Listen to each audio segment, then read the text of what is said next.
Welcome to Around the World today. I'm your host, Terry Davies, and today we are delving deep into the fascinating world of the British Overseas Territories. So we're going to finish this series on the British Overseas Territories. In this episode, we'll explore the unique systems of governance, the rich cultural identities, and the challenges they face on a global stage. These territories might be small in size, but contributions to the world and their connection to the UK are fundamental. So grab a cup of tea, settle in, and join me as we journey across the oceans and the continents to uncover what makes these territories truly exceptional. Welcome, everybody, to this week's episode. We really appreciate you joining us. This podcast really shows us how we can all learn, live, and thrive off of each other. By sharing our knowledge through our conversations, we will impart some knowledge whilst learning ourselves how to progress even further. Here is your host.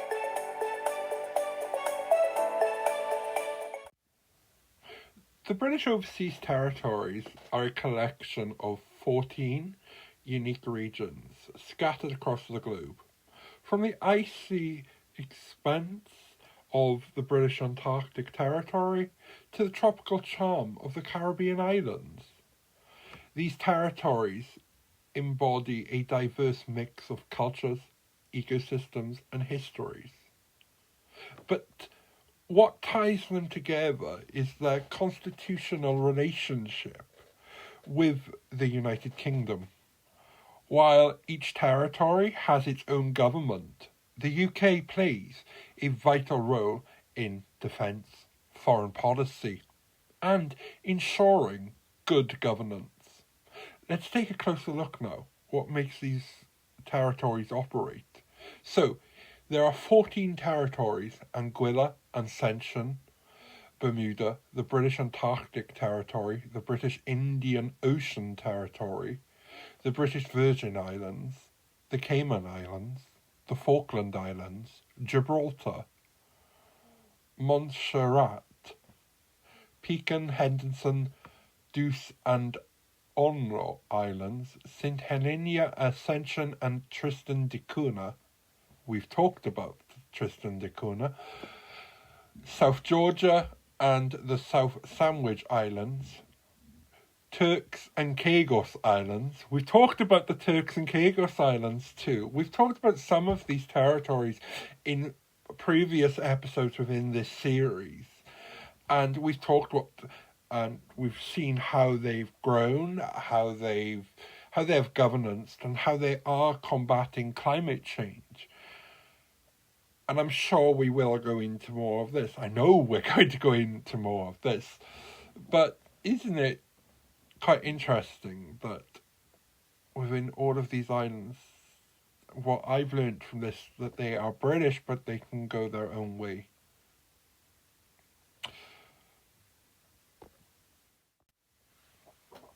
Each British Overseas Territory has a governance model tailored to its unique needs.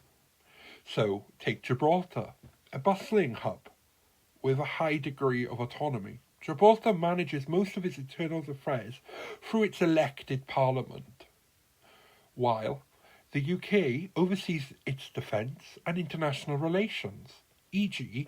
if we take Brexit, between the negotiations of the UK, Gibraltar and Spain, and the European Union. The Cayman Islands and Bermuda, known for their thriving financial sectors, these territories balance self-governance with UK oversight.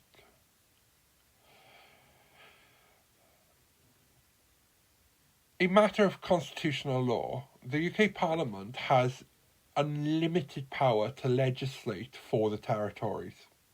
Through the UK Privy Council, the UK government can also issue orders in council. which a form of law allowing changes to be made to territory laws and constitutions. The Privy Council also acts as the final court of appeal for the territory courts. The UK can also issue instructions to OT governors to implement certain policies, where the territory's constitution gives the governor such power. The UK has responsibility for defence of the territories, managing most of their foreign relations and usually following consultation, extending international treaties to them that the UK has ratified. In most cases, fiscal policy and liberty for the territory debts is not an issue for the UK, but free territories, Pitcairn, Musharat and St Helier and Tristan da Cunha are eligible for funding from the UK AIDS budget. Many issues are devolved to the territories' governments and their governors. These include immigration policy, international security, like the police, financial services, the environment, social policy, including health and education through the UK, can provide support for such. The conflict, sustainability and security fraud, and has the ultimate power to intervene. The decision has sometimes created tensions between the UK and OT law. For example, same-sex marriage is not permitted in some territories, while the UK government has called for reforms. It has also defended the overseas territories' self-government. In response to allegations of mistreatment and corruption, the UK has suspended the constitution of the Turks and Caicos Islands in 1986 and 2009, and has threatened direct rule in the British Virgin Islands following a commission of inquiry in 2022. Okay, I didn't know that, and we must look into this. How the territories are internally governed. While the territories have individual constitutions in general, inhabited territories are administered by a UK-appointed commissioner. They have the power to make laws, establish courts, and relegate the territory in line with any institutions or the Constitution. Inhabited territories have a UK-appointed governor, who is commonly responsible for the treaty's external affairs. International security, such as the police, and often the power to make or reject law. Most territories have a ministerial system of government, where a premier and cabinet must retain the confidence of the locally elected legislator. In others, a committee system of government is in place.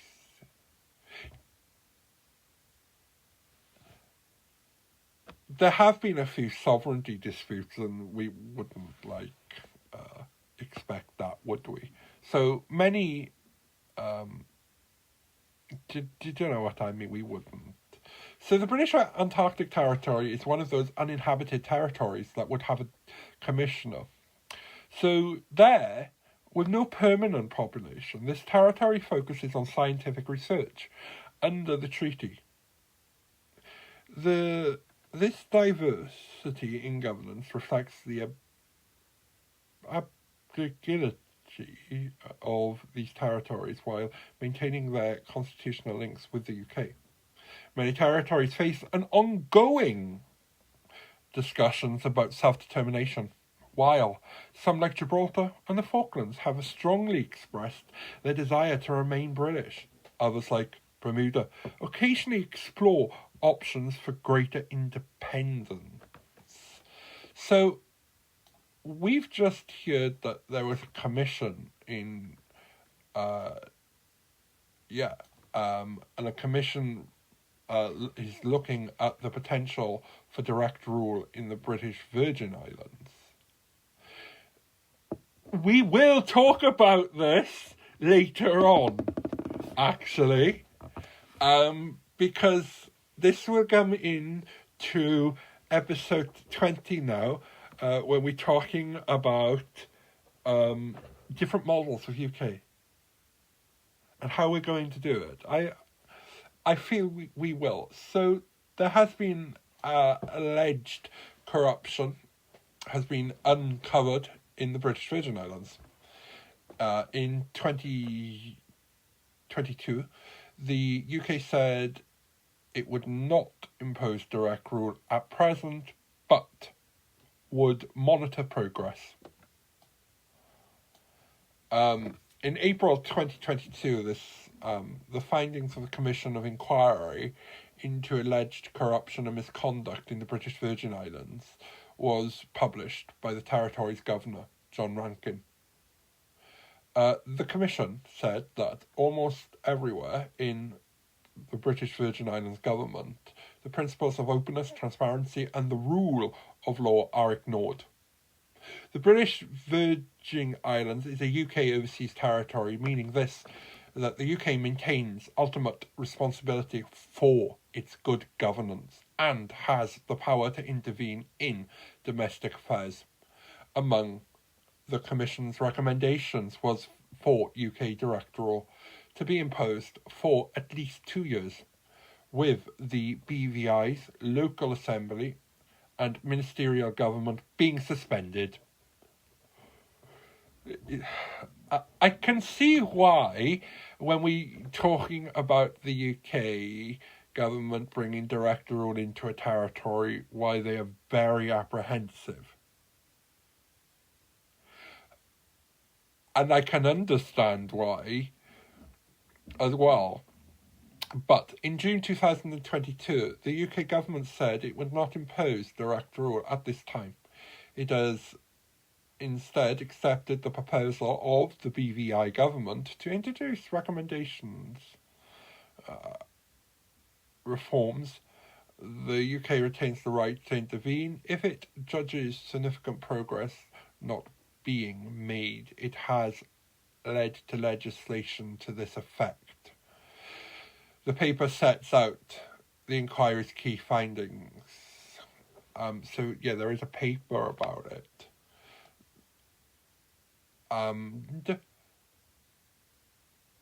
There was a resignation of the Prime Minister, or the Premier, and the opposition to direct rule. So local politicians and regional organisations have opposed the recommendations to impose direct rule. Premier Weatherly has insisted to establish a cross-party coalition to lead reform. He has proposed the UK government that the BVI politicians work in partnership with UK-appointed governor to implement necessary reforms. The UK accepted this proposal in June 2022. Boris Johnson's end of Parliament. Yeah, no wonder why that didn't work. I wonder if the corruption is still there. See,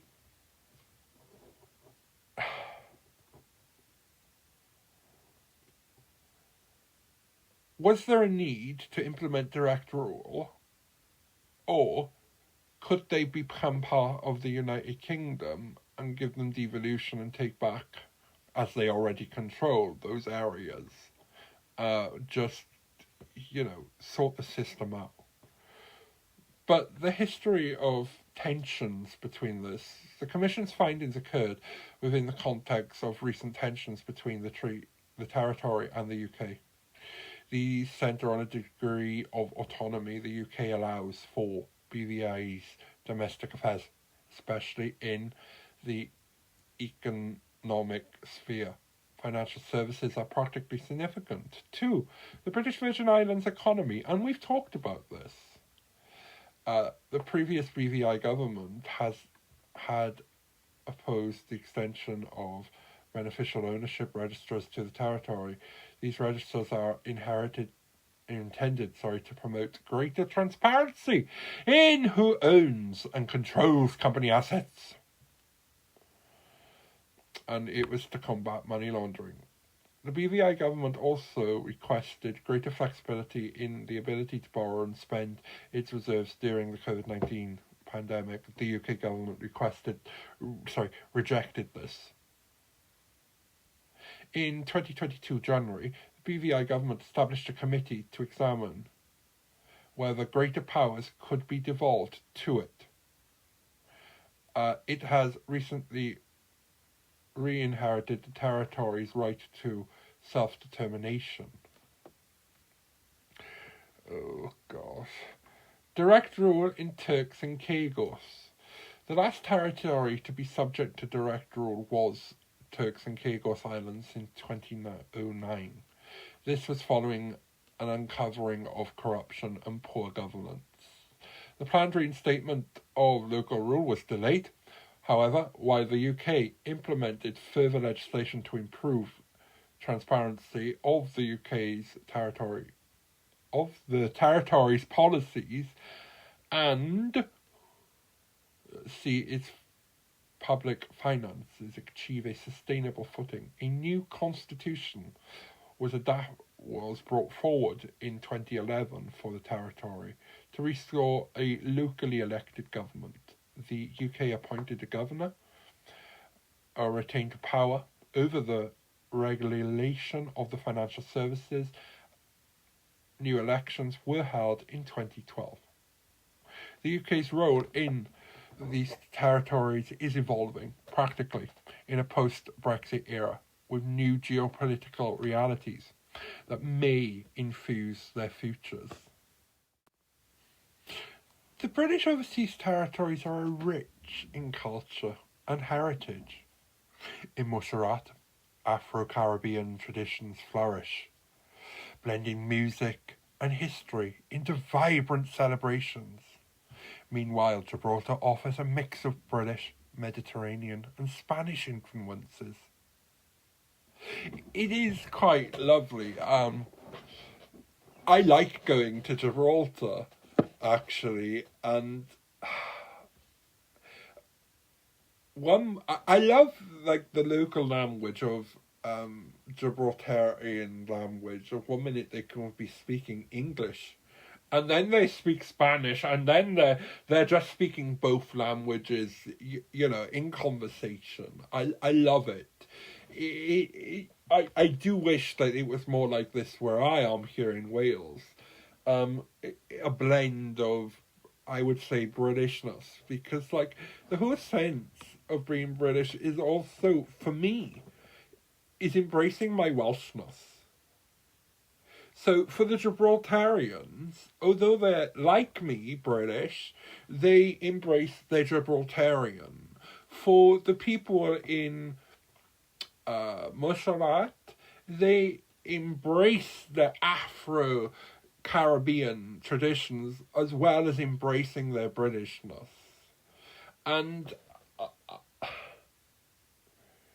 I feel that the whole Britishness conversations that we've been having as a nation has only ever been in the UK, and the biggest part of the UK. And I don't mean to be anti-English, but I'm not. But I feel that's the problem. Because, I'm Welsh, and there are Scottish people, and there are Northern Irish people, and there are people from the Channel Islands, there are people from Manx, from the Isle of Man, there are people in the Caribbean, the Falklands, the British Overseas Territory of Gibraltar. Do you know what I mean? They've got British. We are all British, and that's the bit that some of these, I would say, more far-right leaning people don't get when they name their political organisations or they set out their political mantra to try and become more British than the British.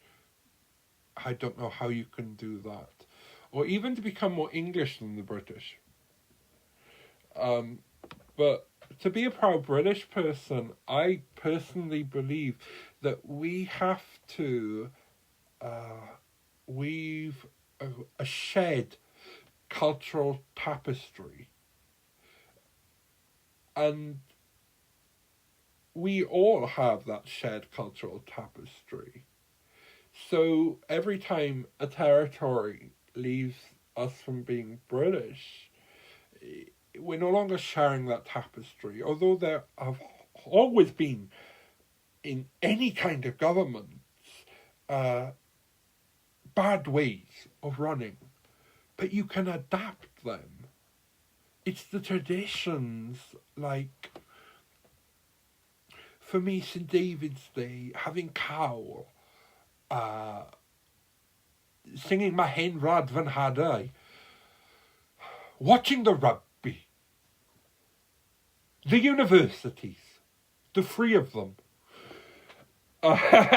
Sorry, I have been watching Yes Minister, so I've learned how to speak a bit like this. But these territories are not just strategically significant, they are cultural gems that showcase a wider range of languages, cuisines, and traditions.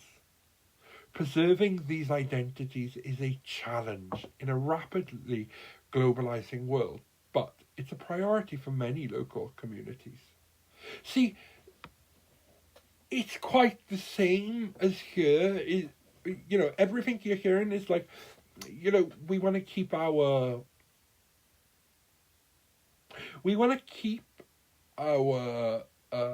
local way of life. We want to keep it the same, but we also want to open up to the world. Isn't it like everywhere has this problem in Britain? So they have quite a lot of similarities with mainland UK. Have we forgot the cultural tapestry of the overseas territories? That they are British, we are British.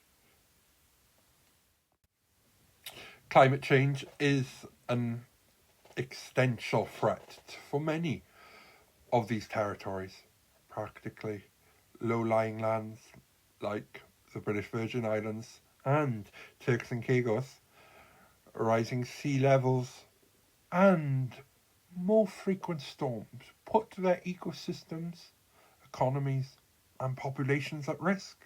On the other hand, territories like the British Antarctic Territory are at the forefront of climate research, providing invaluable data on melting ice and its global impact.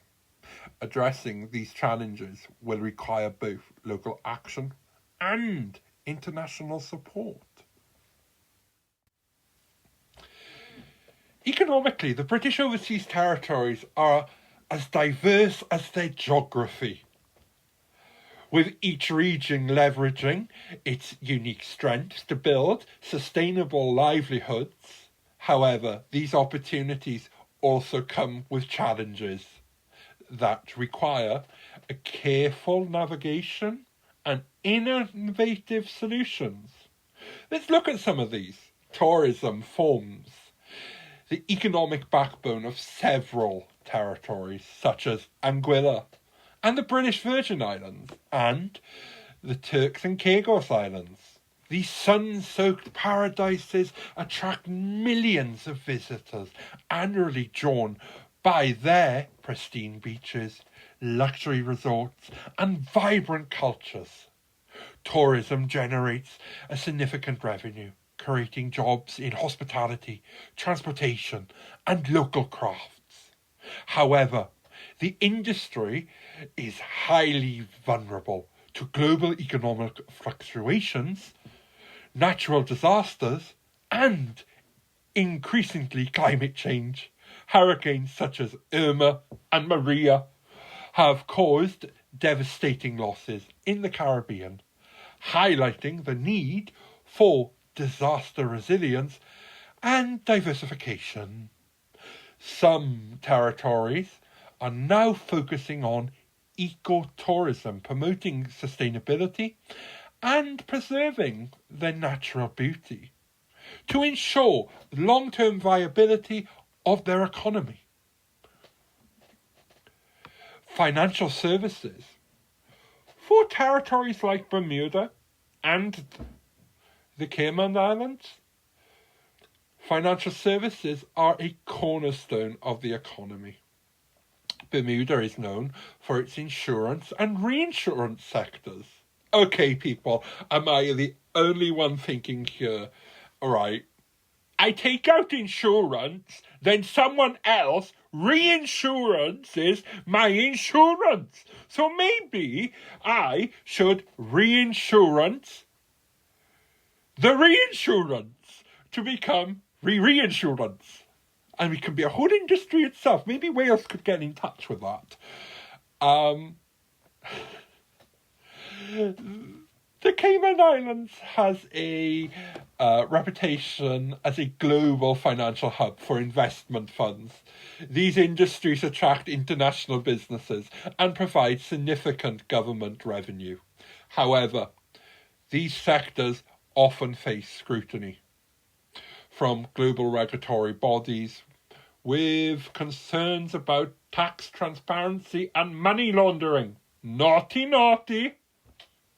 Recent efforts by the territories to align with international standards have helped bolster their reputations, but ongoing vigilance is needed to maintain credibility. Isn't it always needed to maintain credibility? You know, everyone needs to be watched. Fisheries and conservation. In the Falkland Islands and the South Georgia, fisheries play a crucial role in economic sustainability. The Falkland Islands fisheries are a model of sustainable management, and practically for squid and other marine species, contributing significantly to the government's revenue. South Georgia, a haven of biodiversity, prioritising conservation alongside its regulatory fishing industry. Its waters are among the most sustainably managed in the world, balancing economic needs with environmental stewardship. As a global fisheries face pressure from overfishing and climate change, these territories highlight the importance of sustainable practices and international cooperation.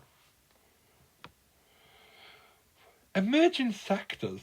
Now this is the future, I would say.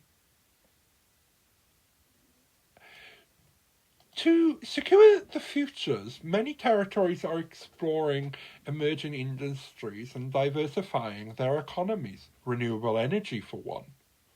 With the vast wind and solar, marine and energy potential, the territories like Montserrat are investing in renewable energies to reduce the reliance on imported fuel.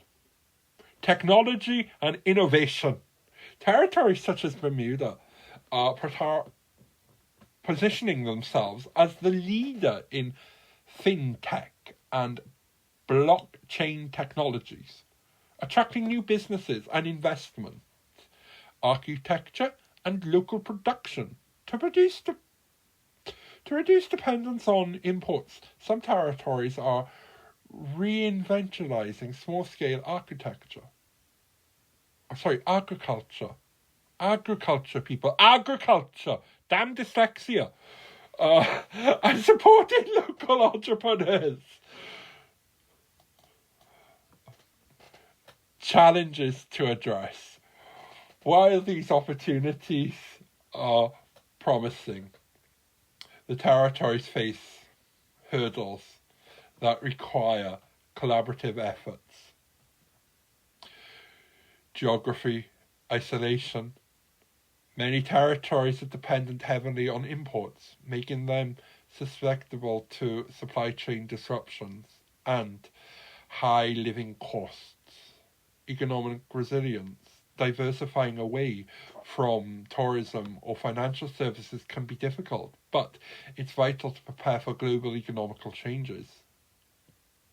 Climate adaptation, rising sea levels, extreme weather events, and challenging marine ecosystems all pose significant risks.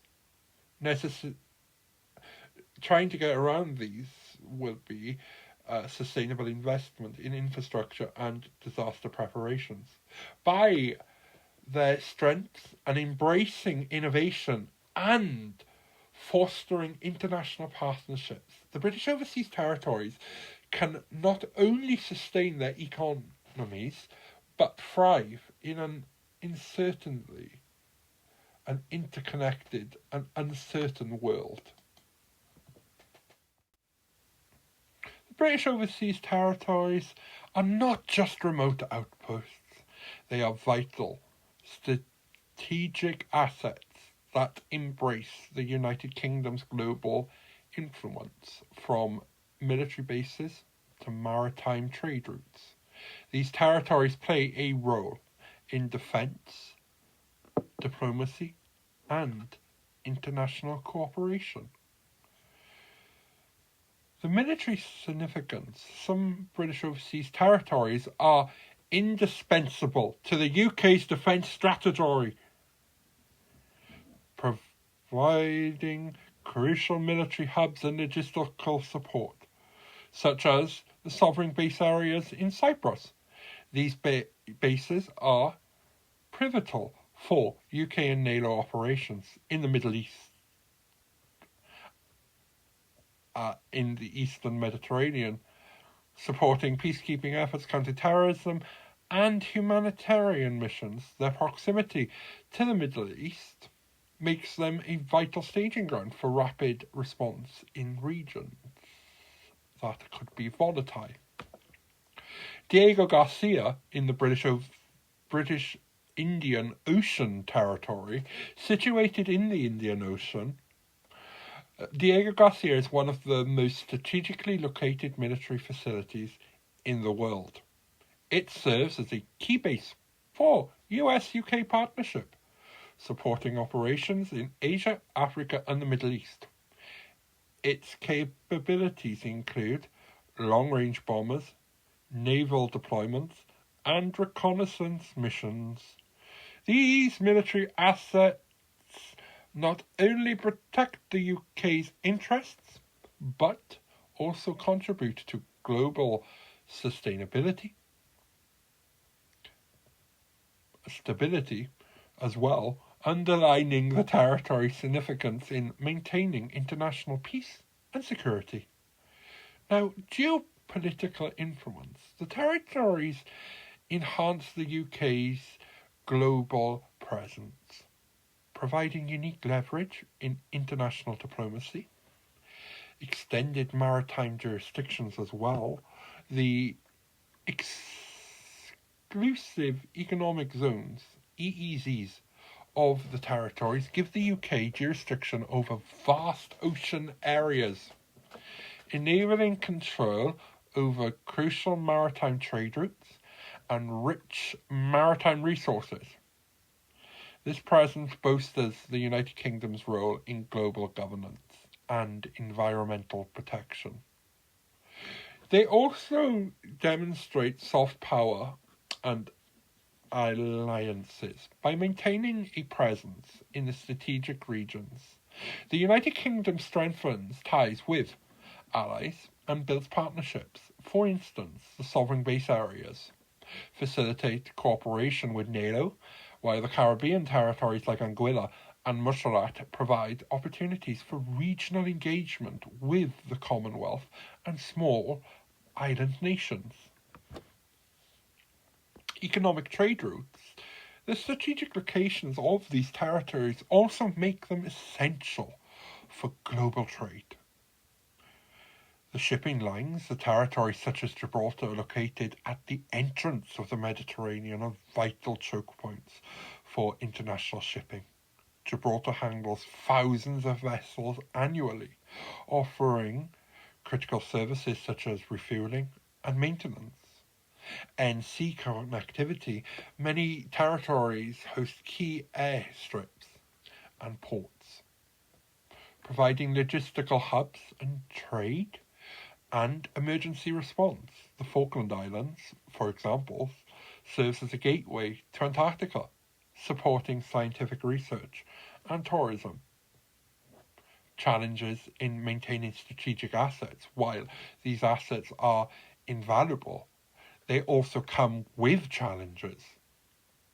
The sovereignty disputes in some of these territories face ongoing disputes, such as Gibraltar with Spain and the Falkland Islands with Argentina, 1982. These disputes require diplomatic finesse to navigate and prevent escalation, something they didn't have in 1982. Global competition has international powers like China expand their influence. The UK must maintain a proactive in asserting its interests and fostering partnerships to counterbalance rival ambitions. Infrastructure and investments. To maintain their strategic values, these territories often require significant investment in infrastructure, such as modernising ports, airfields and military facilities. Looking ahead, though, the strategic importance of the British Overseas Territories ensures that they remain central to the UK's global role in the 21st century. By continuing to invest in defence, fostering alliances, and leveraging their unique geographic advantages, the UK can safeguard these assets while contributing to global security and prosperity. The British Overseas Territories stand at a pivotal juncture. Their ability to confront challenges like climate change, economic uncertainty, and questions around self-governance will determine their trajectory of their future's success. Would require resilience, forward-thinking, strategies, and a strong partnership with the UK that balances support with respect for autonomy. Climate change, an urgent priority for the territories such as Anguilla, the British Virgin Islands and Turks and Caicos Islands. Climate change is more than a theoretical concern. It is a present-day reality. Rising sea levels threaten to erode coastlines, while more frequent and intense hurricanes devastate infrastructure, tourism, and local economies. Mitigating these impacts requires significant investment in renewable energy, coastal defence systems, and embrace disaster preparations programs. Effects are already underway in some regions. The Cayman Islands, for example, are exploring solar energy to reduce its dependency on fossil fuels, while Montserrat are examining geothermal energy solutions to enhance its volcanic activity, sustainability. However, across to the internal funding for climate resilience remains a challenge. The UK has a crucial role to play in securing financial and technical assistance for these vulnerable territories. Economic diversification. A path to stable economic shifts include the decline of traditional industries and the volatility of global markets. Emphasize the need for diversification. These territories, like Bermuda and the Cayman Islands, heavily are reliant on financial services, must antiquate and adapt to increased regulatory scrutiny and global economic fluctuations. Tourism dependent territories such as the Falkland Islands and the Caribbean territories must also expand their economic bases. Sustainable fishing, agriculture, and renewable energies offer potential pathways to sustainable stability. Additionally, leveraging digital technology for e-commerce and remote working could open new economic opportunities, practically for the territories with limited physical resources. Self-governance and identity preservation. The debate over self-governance continues to evolve. While some territories like Gibraltar maintain their strong ties with the UK, others, such as the Falklands, are the Falklands. A tailored approach is essential. Each territory needs and aspires are unique, and the UK must balance its support for local governments with the respect for autonomy and self-determination of its territories. Collaboration, decision-making, rather than the perspective of governments, will be crucial for maintaining these delicate relationships. Strengthening UK's territories and partnerships, the UK's role as a supportive partner will remain indispensable through the diplomatic advocacy, economic aid, and environmental cooperation. The UK can help ensure that these territories remain vibrant and viable. However, the relationship must be reciprocal, with these territories actively participating in global forums and leveraging their strategic positions to enhance the UK's global influence. Ultimately, the British overseas territories will be defined by their ability to innovate and adapt, whether through pioneering renewable energy projects, protecting their cultural heritage, or strengthening their economic resilience. These territories have a potential to thrive in the 21st century, with the UK standing steadfastly by their side. As we've explored today, the British overseas territories are unique, a blend of rich cultural identities, strategic importance, and diverse challenges, from thriving tourism and financial hubs to their crucial roles in global defence and environmental stewardship. These territories are integral to the UK story, yet their future hinges on how they address climate change, strengthen economic resilience, and balance self-governance with strong ties to the UK. With innovation, collaboration, and strategic investments, these territories can not only preserve their distinct identities but also secure their prosperity in a rapidly changing world. That wraps up this episode of Around the World Today. Thank you for joining me as we've journeyed through the fascinating landscapes, histories and futures of the British overseas territories. Hasn't it been interesting? In our next episode, we'll take a closer look at devolution within the United Kingdom, from Scotland to Wales and Northern Ireland to England. We'll explore how power-sharing agreements have shaped modern governance and what the future of devolution may look like. Don't forget to subscribe and leave a review on your favourite podcast platform, and follow us on social media for updates and some other content. I'm Terry Davies. I'm signing off. Stay curious, keep exploring, and see you next time.